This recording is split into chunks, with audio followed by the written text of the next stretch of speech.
Hello students, Sai Ram. Today we are going to start a new lesson, chapter number 3, lesson number 3, data handling.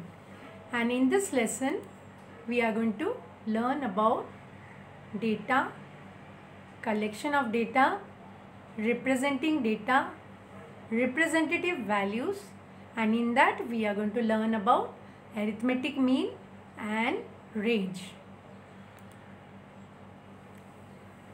Now what is data? Data is a collection of numbers. Every day we come across many numerical data in newspapers, in magazines and on television. They are nothing but they are the collection of numbers which gives us some information. For example, marks of student in maths test, number of goals scored by Ronaldo, and then temperature chart you must have seen in newspaper which tells us about temperature of various places in the country. So this all are data which gives us some information. Now next is raw data and its representation. What is raw data? We will understand.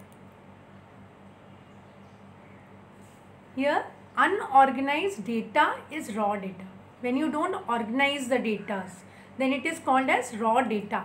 For example, marks of 20 students in maths test. Here you can see these are the marks obtained by the children, 20 students, but it is not organized. So this is called as raw data.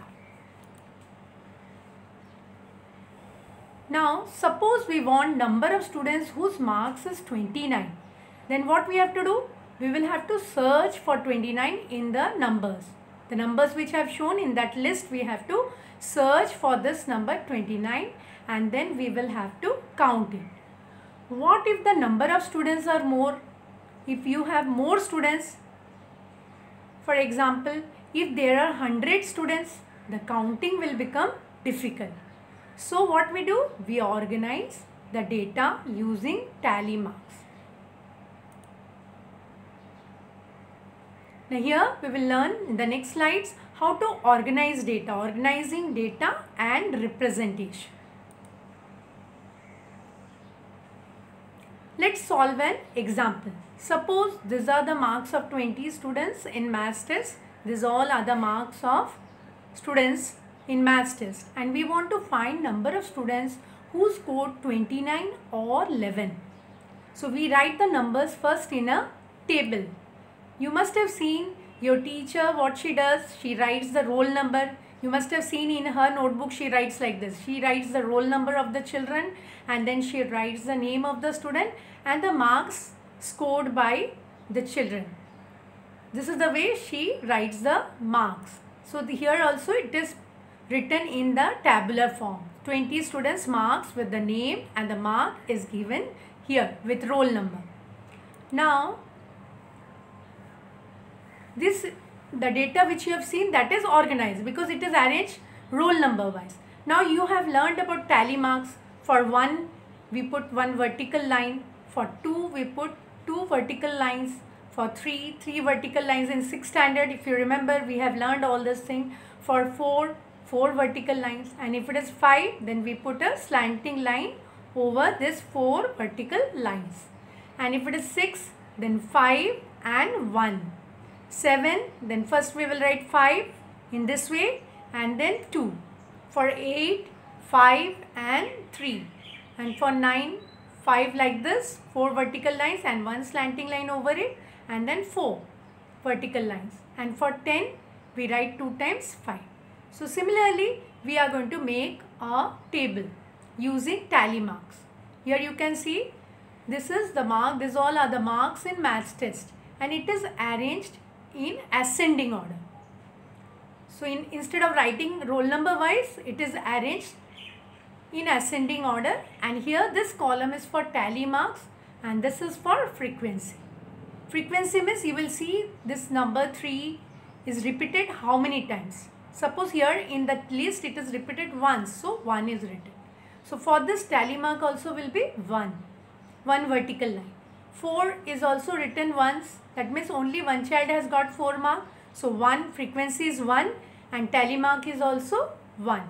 Now for 6, again 1, that means only one child has got 6 marks. 7, 1, here also 1. Now 11, 8, 9, 10 is not there because that mark is not there. So 11. And then 11 is how many times? 5 times it is repeated. So here tally mark is 5. Then next number is 18. 18 is also repeated 5 times. So here tally mark is also, you can see, 5 times. Similarly 22, 2 times, so 2 lines. 24, 1 time, so 1 line. 27 is written only once, so 1. And 29, 2 times, so 2. So easily we can find out how many children have got 11 marks and how many children have got 29 marks. Here 2 children have got 29 and 5 students have got 11 marks. So when you put it in organized form, in tabular form, it will be easier to find out the marks. Now another way you have learnt in 6th standard to represent data by using pictures, if you remember, and it is called as pictograph. Suppose we have data like this, number of girls in class 5 to 9. Here you can see a table is given, class 5, 6, 7, 8, 9. And number of girls in 5th standard, there are 30 girls. In 6th standard, 35 girls are there. In 7th standard, 20 girls. 8th standard, 25. And 9th standard, 40 girls are there. Now this we will have to show in the form of, represent in the form of pictograph. Now here you can see a pictograph. Just we are revising what we have learnt in 6th standard. You have to make 2 columns. In the first column, if you remember, you have written class. Here class is written 5, 6, 7, 8, 9 and this heading is class. And here number of girls. Because we have to represent number of girls in pictograph. And before we draw some picture, we have to assign here what we are writing, like what picture you are taking. Here a picture of girl is drawn here and that is equal to 5 girls. Why? Because these all numbers are multiple of 5. So let us take this as 5 girls. So now here the first number, the number of girls in 5th standard, there are 30 girls. So how many picture will draw? As you know, 5, 6 are 30. So 6 picture of girls are drawn. 1, 2, 3, 4, 5, 6. So 6 are drawn, that means immediately you will understand 5, 6 are 30.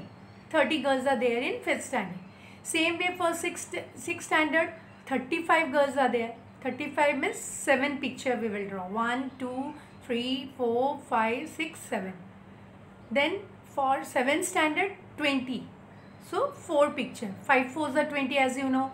So 1 picture of girl is 5 girls. So 4 picture we will draw. 5 4s are 20. Now for 8th standard you see 25 is there.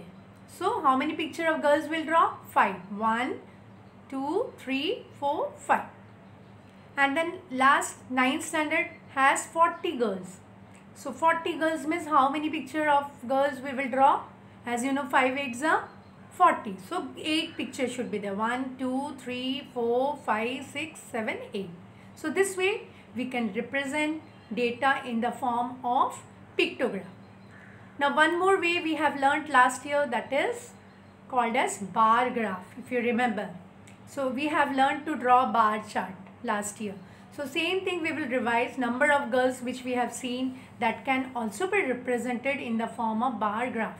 And here you can see this is x-axis.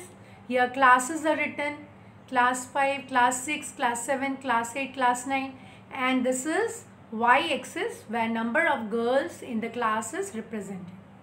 And this is the point of origin. And before we draw bars, these are the bars, you can see here, these are the bars, we have to take a scale. So we will take the scale like this, 1 unit length is equal to 5 girls, because you have seen all the numbers are multiple of 5. So here we will write 5 first, 1 unit length is 5, so this will be 5, the next will be 10, then 15, like this you will have to write the numbers. So these are the number of girls in the class, and then based on the data we will draw a bar. Here 5th standard has 30 girls. So here class 5, here 30. You can see the bar is up to 30. and the next 6th standard they have 35 girls. So here it is up to 35. And there should be equal distance between bars. Both, you can see here both the bars are equidistant. Same way here also. All the bars are, there should be equal distance between the bars. And bars should be of the same size. That means the width of each bar should be same. If you are taking width as 1 centimeter, so all the bars should be of 1 centimeter width. So this way we have learned to draw bar graph last year. Now we will learn about representing values, and in that we are going to learn about mean. Now suppose, before we learn about it, suppose we have marks of maths test by class 7A, 7B, 7C. How will we decide which class did better? By maximum marks or by something else? So in that case what we will use? We will use 3 other terms, that is mean, median and mode. These all are the forms of representing values. So first we will understand mean. What is mean? So mean is equal to sum of observations upon number of observations. And mean is also called as arithmetic mean. Here AM is the short form, or average as well. Now let us see one example to understand mean. Runs scored by Virat Kohli in 10 innings are 120, 24, 48, 64, 29, 64, 71, 3, 29. And you have to find his average score. Now average score is nothing but it is mean. So you can see here average score is sum of observations upon number of observations. So sum of observation means these are the observations. These all are the scores which are the observations. So we are going to add all these scores. You can see here it is added here. So that is the sum of observations upon number of observations. So how many innings were there? 10 innings. So that will be the total number of observations upon 10. So then when you add it, you will arrange it vertically and then you will add it, you will get 516. 516 divided by 10. So we have learned when we divide it by 10, there is a decimal point here at the end which will shift to the left by 1 place as we are dividing it by 10. So you will get 51.6. Thus average score is 51.6. So this way we will find out mean. Now next we are going to learn about range. The range of a set of data values is the difference between the maximum data value and the minimum data value. So range is equal to maximum value minus minimum value. So let us understand with the help of an example. Ages of students. Here you can see 13, 14, 15, 16. These all are the ages of students. And we have to find out the range. So range is equal to highest minus lowest. So out of this number, which is the highest number? 16. So 16 is written. And the lowest is 13. So 13. 16 minus 13 is 3. So range is equal to 3. So let us take one more example. The ages in years of 10 teachers of a school are, these are the ages 32, 41, 28, 64, 35, 26, 23, 33, 38 and 40. Now the question is, what is the range of the ages of the teachers? So here also we have to find out range. So first what we will do, we will arrange this data in ascending order so that easily we can find out the highest number and the lowest number. So it is arranged here 23, 26, 28, 32, 33, 35, 38, 40, 41, 54.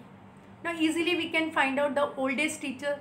So here 54, range of ages of teachers we are finding out. So first what we will write, the highest number here is 54 and the lowest is 23. So 54 minus 23, you will get 31 years. So this is the range of the ages of teacher. Now children, this is your homework for today. A batsman scored the following number of runs in 6 innings. These are the runs scored by him: 36, 35, 50, 46, 60, 55. What we have to do? You have to calculate the mean. And next one, Ashish studies for 4 hours, 5 hours and 3 hours respectively. How many hours does he study daily on an average? So here you have to find out average. So these two questions you will do it in your homework. Thank you.